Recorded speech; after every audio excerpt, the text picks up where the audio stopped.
Hi class, it's me, Mr. Morris. I just wanted to do a quick introduction video to explain how to do this assignment. So you should have just finished up the notes on significant figures with Mr. B. This is an assignment called Significant Squares, and you're going to be working on it.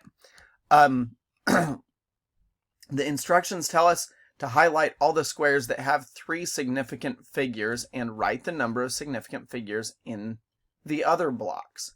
So there's a couple ways you can do this, but I'm going to show you what I think is probably the easiest way to go through it. What I would do is click at the very top of every block. Okay, so we're going to start with this one. I'm going to write in the number of sig figs that this is. Okay, so I have 3 significant figures. Remember the rule, you count at your first non-zero and then keep counting to the end of the number if there's a decimal. Okay, so there's 3. I'm going to go to the next one. Same rule. There's a decimal in this number, so I'm going to start at my first non-zero and end at the last zero, or the last number, including zeros. So that's 3 significant figures again. I'm going to put a 3. Push arrow over. Actually, I'm going to click in the next box. Okay. This one does not have a decimal, so I start at my first number, my first non-zero, and I end at the last non-zero. Well, the last non-zero is 4. The first non-zero is 4. So all of these are significant. I'm going to put 3 again. Okay. Here's another one. Okay, I start at my first non-zero. Is there a decimal? There's not, so we're going to stop at the last non-zero. First non-zero and last non-zero is 3. So there's only one number in here that's significant. So I'm going to put a 1. And you get the gist. I'm not going to explain every one of these, but this is 2 significant figures. Over here, there's 4 significant figures. Right here, I've got 2 significant figures. I'm not going to do the whole thing. I'm just going to do the first line. This has 4 significant figures. This has 1 significant figure.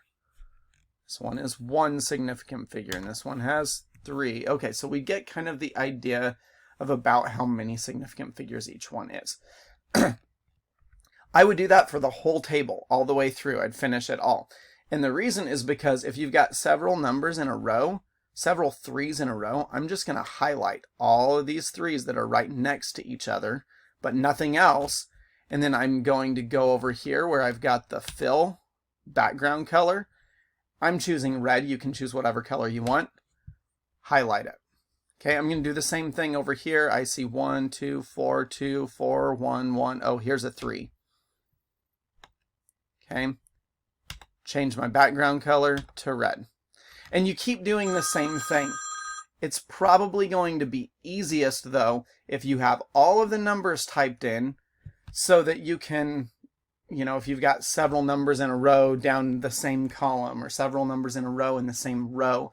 That way you can highlight several at a time and then hit that background color thing. It's just going to make it easier to highlight that way. And that's really all this video was, is just make sure you understand what the assignment is asking for and know how to do it.